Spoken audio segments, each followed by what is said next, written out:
Shalom saudaraku, jumpa lagi dengan saya Zizke dan saya Bobby, hanya di Midweek Online Service, program di YouTube channel Rayon 1D yang pastinya akan membantu kita melewati masa pandemi ini dengan lebih nyaman dan lebih bersukacita. Nah, Ko Bobby, pada minggu ini kita kedatangan pembicara yang luar biasa sekali, Ko Bobby. Ko Bobby pernah dengar Yayasan Tangan Pengharapan? Oh iya, sering sekali ya Siske. Baik, pastinya saudara sekalian juga sering dengar ya pelayanan sosial Tangan Pengharapan ini yang dirintis oleh hamba Tuhan Yohanes Kristianus beserta istri. Nah, pada malam hari ini di Midweek Online Service kita akan kedatangan pembicara yaitu Pendeta Yohanes Kristianus. Nah, Ko Bobby, apa nih temanya pada minggu ini? Baik Siske, saudara-saudara, tema kita pada minggu ini adalah financial upgrade. Kita tahu bersama pandemi COVID-19 ini membuat dampak dalam berbagai bidang. Salah satunya adalah gejolak di bidang ekonomi. Nah, bagi yang sudah tidak sabar lagi, langsung saja yuk kita simak pesan Tuhan mengenai kiat-kiat terobosan dalam finansial melalui hambanya yaitu Bapak Pendeta Yohanes Kristianus hanya di Midweek Online Service. Bapak di surga, kami bersyukur untuk pimpinanmu dan penyertaanmu sepanjang minggu ini, membuktikan bahwa Immanuel tidak pernah ingkar janji. Dan terima kasih untuk hadiratmu lewat pujian penyembahan kami diberkati. Sekarang waktu dan saatnya Tuhan bicara secara khusus buat setiap kami, sehingga lewat kebenaran firman-Mu maka kehidupan kami boleh diubahkan. Demi nama Yesus kami berdoa dan ucap syukur. Kita semua yang siap diberkati sama-sama katakan amin. Puji Tuhan, suatu kehormatan boleh kembali menyambut dan bahkan menyapa Bapak Ibu dan menyampaikan kebenaran firman Tuhan. Kalau kita semua senang dengan sebuah judul khotbah, saya berjudul khotbah saya dengan tema financial upgrade, keuangan yang meningkat atau keuangan yang diperbaharui, keuangan yang lebih baik lagi. Semua orang menginginkan upgrade. Kita ingin posisi kita dinaikkan, kita ingin gaji kita naik, kita pengen income kita meningkat. Bahkan kalau kita bayar ekonomi kelas, kita pengen di-upgrade jadi bisnis kelas. Bahkan kita yang terikat dengan hutang, kita pengen bebas oleh hutang.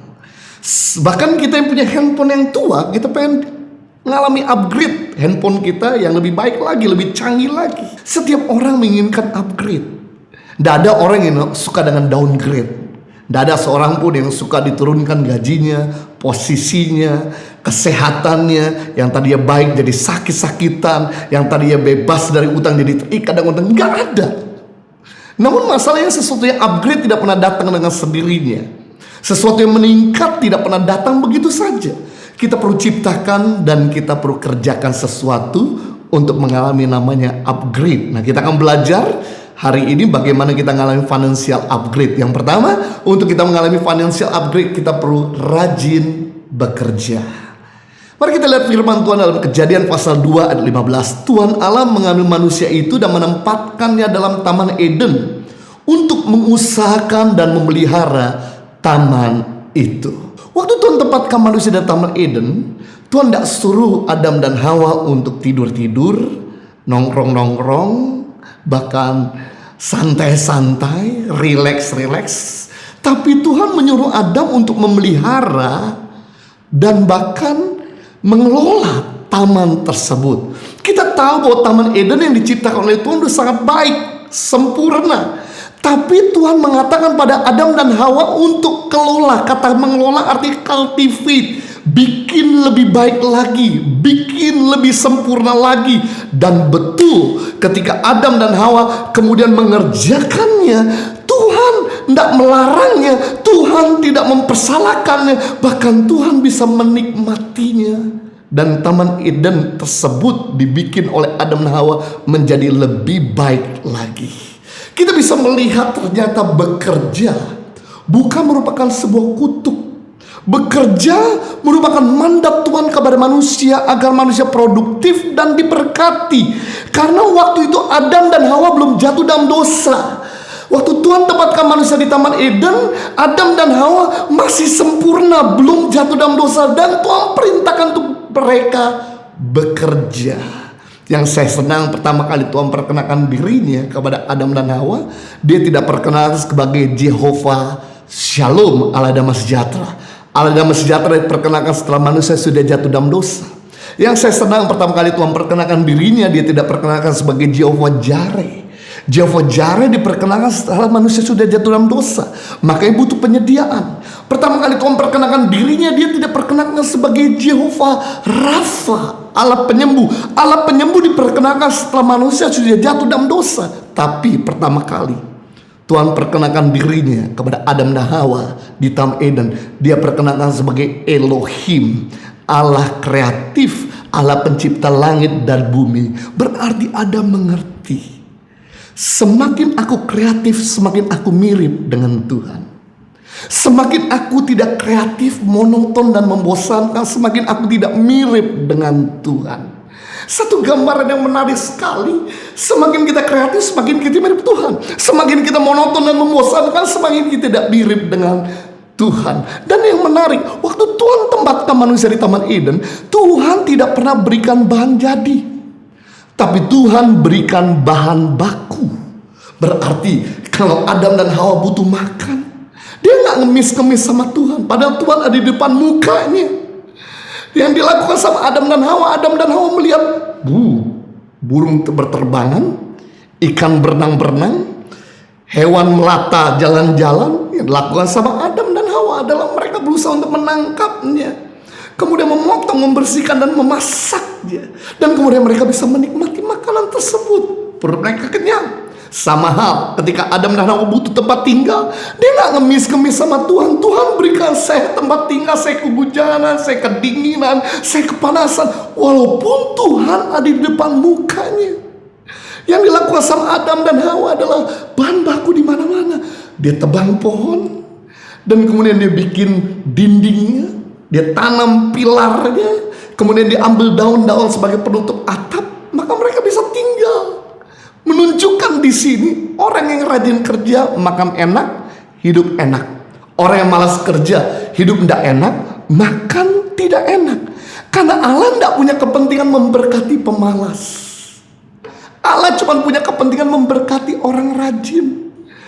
Kadang-kadang saya bingung sama beberapa orang yang sangat bertuhan. Kalau ibadah begitu getol, begitu semangat. Seperti masa COVID-19 ini, mereka merindukan untuk bisa kembali beribadah dengan normal.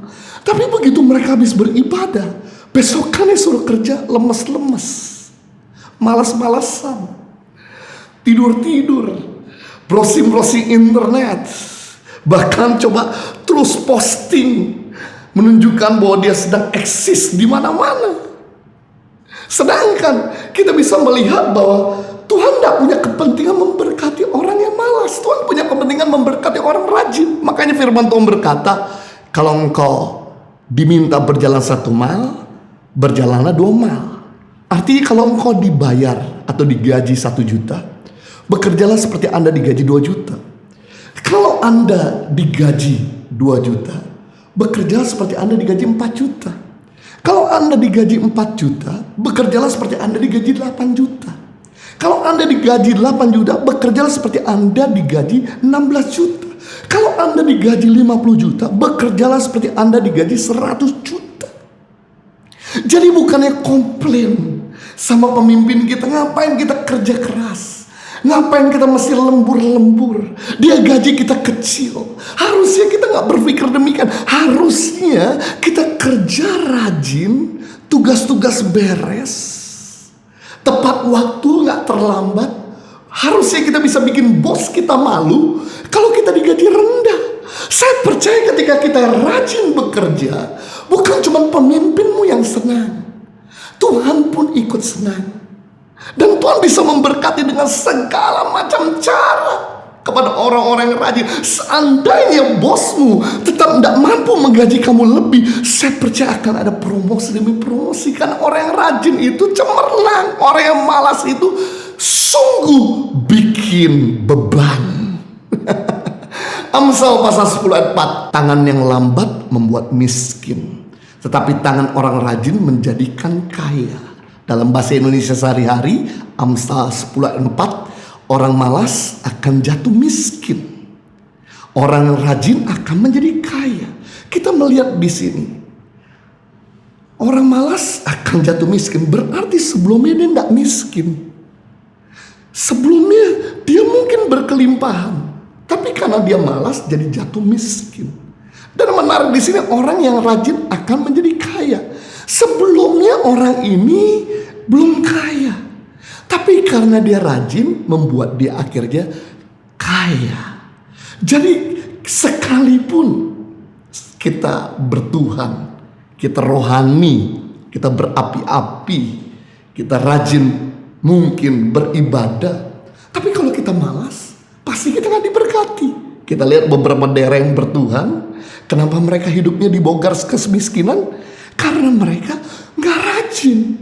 Namun sebaliknya mungkin kita gak bertuhan, kita hidup sembarangan atau dalam dosa. Tapi kalau kita rajin pasti kaya. Kenapa mafia kaya? Karena rajin monopoli orang. Kenapa koruptor kaya? Karena rajin korupsi. Cuman bedanya mereka rajin, tak takut tangan Tuhan, pintu depan lebar, pintu belakang juga lebar. Masuknya besar, keluarnya juga besar. Tapi kalau kita rajin plus takut akan Tuhan, pintu depan lebar, pintu belakang Tuhan tutup rapat-rapat sehingga kita bisa nikmati. Saya paling alergi kalau ada orang datang sama saya, pemuda, Pak tolong doakan besok saya ujian. Saya minta roh hikmat pewahyuan turun atas saya. Saya tanya sebelumnya, sudahkah kau belajar? Belum, justru itu saya minta roh hikmat dan roh pewahyuan supaya Tuhan memberikan pada saya. Iman tanpa perbuatan mati, sama seperti tubuh tanpa roh jadi mayat. Demikian juga hakikatnya iman tanpa perbuatan mati. Jadi saya berkata minta maaf, saya gak mau berdoa buat kamu, karena percuma. Saya doakan kamu karena kamu gak belajar, pasti tidak akan pernah bisa dapat nilai bagus. Yang kamu perlu lakukan, pulang dulu belajar. Dan ini nomor telepon saya. Setelah kamu belajar, kamu kontak saya akan mendoakan kamu dengan sukacita. Oh begitu Pak? Memang begitu mekanismenya. Ada orang datang sama saya berkata begini, Pak tolong doakan. Saya sudah 3 bulan tidak dapat pekerjaan. Padahal saya sudah rajin beribadah. Saya tanya, sudahkah kau melamar pekerjaan? Sudah Pak. Saya tanya selama 3 bulan, berapa surat lamaran pekerjaan kamu kirim? 2. Kamu tahu orang dunia tanpa Tuhan, 1 hari minimal 2 surat lamaran pekerjaan. Berarti kalau 3 bulan, ada sekitar 180 surat lamaran pekerjaan. Nah bayangkan, coba kamu surat lamaran pekerjaan cuma 2, sedangkan orang dunia 180. Kira-kira yang diterima yang mana? Yang 2 surat lamaran pekerjaan atau yang 180? Nah, kamu bisa bayangkan, seandainya kamu juga rajin seperti mereka, mengirim 180 surat lamaran pekerjaan, tiap hari at least 2, plus didoain, pasti salah satunya akan tembus. Orang rajin pasti diberkati. Orang malas jadi benalu, jadi parasit, jadi beban. Makanya firman Tuhan berkata dalam 2 Tesalonika pasal ke-3 ayat 10, orang yang malas lebih baik jangan makan. Artinya Paulus berkata begini, orang malas lebih baik jangan hidup. Karena hidupnya jadi benalu, hidupnya jadi beban buat keluarganya, jadi beban buat orang lain. Jadi itu sebabnya kalau hidupmu mau berdiri di atas kaki kita sendiri, gak selalu disuplai sama orang, gak selalu harus jadi beban atau bikin orang lain jadi sapi perah. Yang kita perlu lakukan adalah rajinlah kerja, rajinlah berpikir. Hari-hari ini banyak teman-teman saya yang dimana mereka usahanya gak jalan, mereka akhirnya putar otak mereka dan kemudian mereka rubah bisnis yang lain yang memang lagi dimana bagus demandnya, akhirnya jalan. Karena orang yang berpikir keras, orang yang berdoa keras, orang yang bekerja keras, berkatnya keras. Tapi orang yang tidak berpikir keras, orang yang tidak bekerja keras, orang yang tidak berdoa keras, hidupnya keras. Jadi pilihan 2, Anda mau hidup keras atau berkat keras. Jadilah orang yang rajin bekerja, rajin berpikir, rajin berdoa, maka berkat tak terduga-duga selalu mengalir dalam hidup kita. Yang kedua, bagaimana untuk kita bisa mengalami financial upgrade, peningkatan dalam keuangan, yaitu mampu merencanakan investasi, bukan sekedar kesenangan sesaat. Amsal pasal 30 ayat 24. Ada 4 binatang terkecil di bumi, tetapi sangat cekatan. Semut, bangsa yang tidak kuat, tetapi menyediakan makanannya di musim panas. Investasi bicara soal pengelolaan kelebihan dana lebih, dia coba kelola, dia coba atur, dia coba manage. Di sini Raja Salomo bukanlah seorang raja yang nganggur sampai dia memperhatikan semut-semut kecil. Ternyata semut adalah bangsa yang tidak kuat, tapi menyediakan makanan di musim panas. Binatang terkecil tapi bijaksana. Semut ini bukan cuma rajin kerja, tapi dia juga rajin investasi. Bayangkan, badan semut aja kecil, kepalanya lagi kecil, apalagi otaknya. Ada yang pernah belah otak semut? Tapi semut yang kecil aja bisa berpikir melenting ke depan. Dia bisa membedakan mana yang perlu dimakan hari ini dan mana yang perlu disimpan untuk masa depannya. Karena dia mengerti dunia ini gak selalu berkelimpahan. Dunia ini gak selalu musim panas. Musim panas adalah musim subur. Di negara yang 4 musim, tapi musim dingin adalah musim paceklik, di mana semua tidak tumbuh lagi. Semut tahu yang dilakukan dia bukan cuma kenyang hari ini, tapi dia rajin menyimpan makanannya di lumbung-lumbungnya. Rajin investasi. Ketika datang musim paceklik, semut rileks, semut santai, semut tidak panik. Semut tidak mati karena kelaparan. Semut mati bukan karena kelaparan. Semut mati seringkali diinjak sama kaki kita. Satu gambaran di mana Tuhan sedang mengajar pada kita untuk belajar dari semut, bahwa dunia ini gak selalu ada di atas. Kadang-kadang ada masa, ada di bawah. Yang kita perlu lakukan adalah Yesus mengajarkan, pisahkan mana roti dan mana benih. Roti ada sesuatu yang kita makan, kenyang hari ini, dapat tenaga untuk bekerja. Tapi benar sesuatu yang kita tanam untuk masa depan kita. Jadi ketika kita pintar bijaksana mengelola, dapat income, yang kita lakukan, kita bisa nikmati roti kita mungkin 60%. 10% dikembalikan kepada bagian Tuhan. 10% lagi kita bisa berkati keluarga dan orang lain. 20% kita bisa investasikan. Maka ketika datang musim krisis, kita tenang. Karena dunia ini selalu berputar. Kita gak selalu ada di atas. Suatu kali kita ada momen di bawah. Dan ketika kita punya investasi, datang masa paceklik atau musim krisis, seperti Yusuf. Masa 7 tahun kelimpahan, dia bukan cuma kenyang, tapi menyimpan semua persediaan bahan makanan di gudangnya. Seketika datang musim krisis, dia tenang. Dan yang menarik, ketika musim krisis datang, kalau kita punya investasi, selain kita tenang, yang pertama keuntungan kita rileks, gak sampai panik, gak sampai jantungan, gak sampai ketakutan. Yang kedua keuntungannya, begitu banyak orang akan datang sama kita, menjual aset mereka dengan harga yang murah meriah. Karena sebuah barang di musim kelimpahan harganya tinggi, tapi sebuah barang di musim krisis harganya murah meriah. Seperti sekarang, harga mobil, harga rumah, harga aset, harga barang banting-banting. Nah ketika orang tersebut jual, kemudian kita beli, orang tersebut bisa makan dari aset yang mereka jual sama kita. Seandainya musim paceklik ini berkepanjangan, dia datang lagi dan berkata, aku udah gak punya lagi aset, semua sudah jadi milik buruh, tolong bantu saya untuk saya bisa makan. Dan kemudian kita bantu dia karena kita masih punya persediaan bahan makanan. Kita tolong dia dan kita bisa pimpin orang itu kepada kebenaran.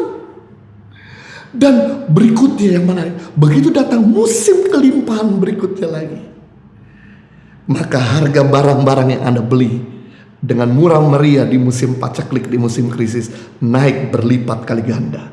Jadi ada 4 keuntungan kalau kita tuh invest di musim kelimpahan. Yang pertama, ketika datang musim paceklik, musim krisis, kita tenang dan rileks, tidak panik. Keluarga kita tetap sejahtera. Yang kedua, kita bisa beli aset dengan harga yang murah meriah di musim krisis.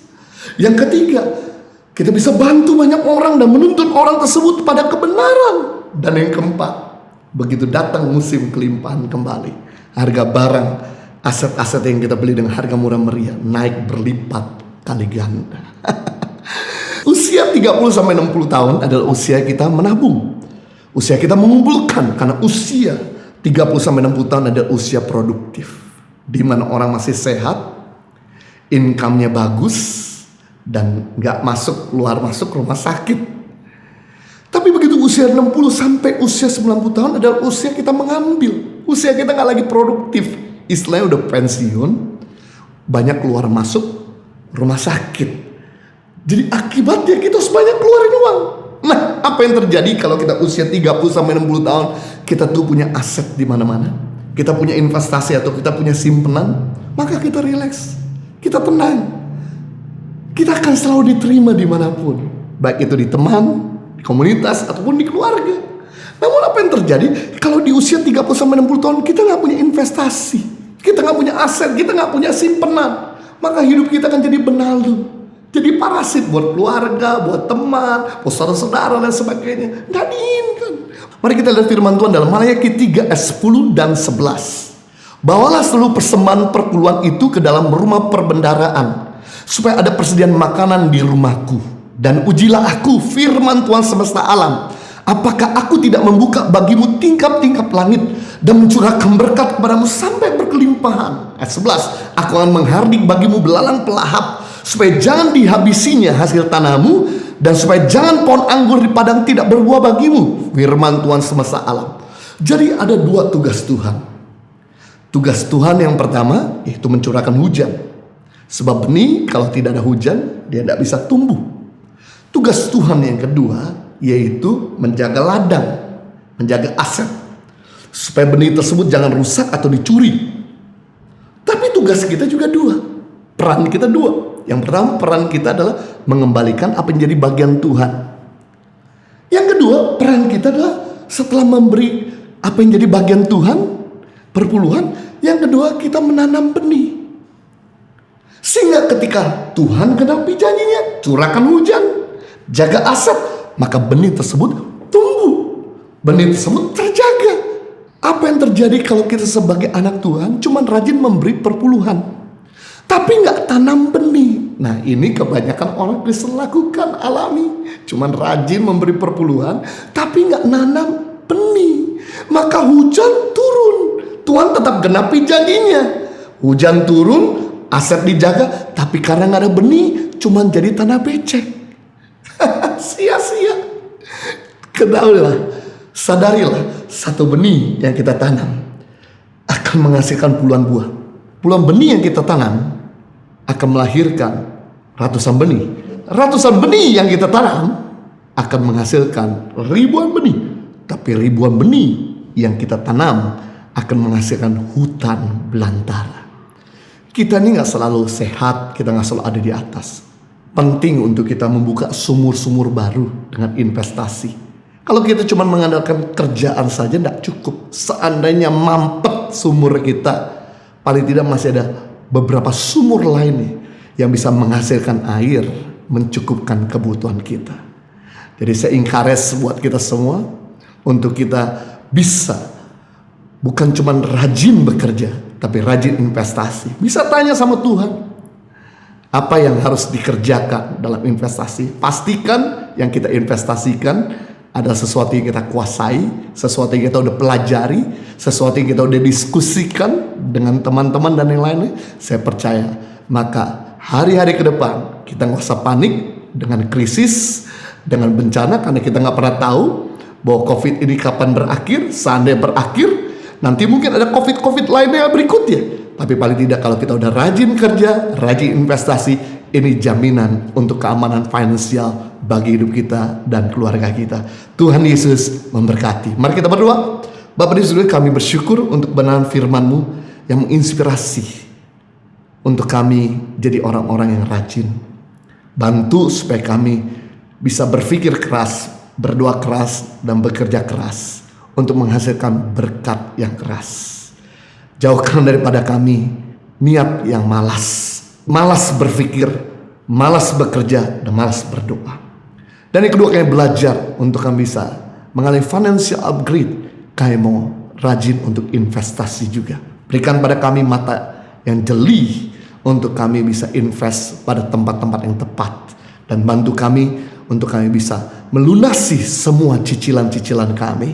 Dan kami boleh punya pekerjaan yang diberkati Tuhan dan bahkan sesuai dengan bidang kami masing-masing. Dengan demikian kami mengalami terobosan dalam keuangan, kami boleh mengalami peningkatan juga dalam keuangan. Kami boleh berdiri di atas kaki kami sendiri dan kami juga boleh jadi berkat bagi orang lain, bagi keluarga kami, bagi kerajaan Tuhan. Nama Tuhan dimuliakan. Demi nama Yesus, haleluya, amin. Nah, Ko Bobby, tadi sudah kita dengar ya Ko Bobby kiat-kiat untuk tetap mengalami terobosan di bidang ekonomi, terutama dalam masa pandemi ini. Ya, betul sekali Siske. Tuhan mau dalam menghadapi guncangan finansial, terutama dalam masa pandemi ini loh, kita nih melewatinya dengan iman yang teguh sambil disertai dengan perbuatan, kerja keras, dan kreativitas. Sehingga janji Tuhan akan semakin digenapi dalam hidup kita loh Siske. Luar biasa, karena pada hakikatnya iman tanpa perbuatan juga adalah mati ya Ko Betul. Bobby ya. Jadi kita melakukannya dengan sukacita, tanpa bersungut-sungut, tetap dengan iman yang teguh, mengerjakan kreativitas, mengerjakan ladang kita masing-masing, pasti Tuhan akan memberkati kita ya Ko Bobby. Amin, betul. Luar biasa sekali pada malam hari ini kiat-kiat terobosan semuanya dalam masalah finansial dan juga masalah yang lain di bidang-bidang kehidupan kita ya Ko Bobby. Iya. Nah, Bapak Ibu, Saudara sekalian, berakhirlah perjumpaan kita pada malam hari ini. Jumpa lagi 2 minggu ke depan di Midweek Online Service. Jangan lupa like, subscribe, and share YouTube channel kita. Tuhan Yesus memberkati.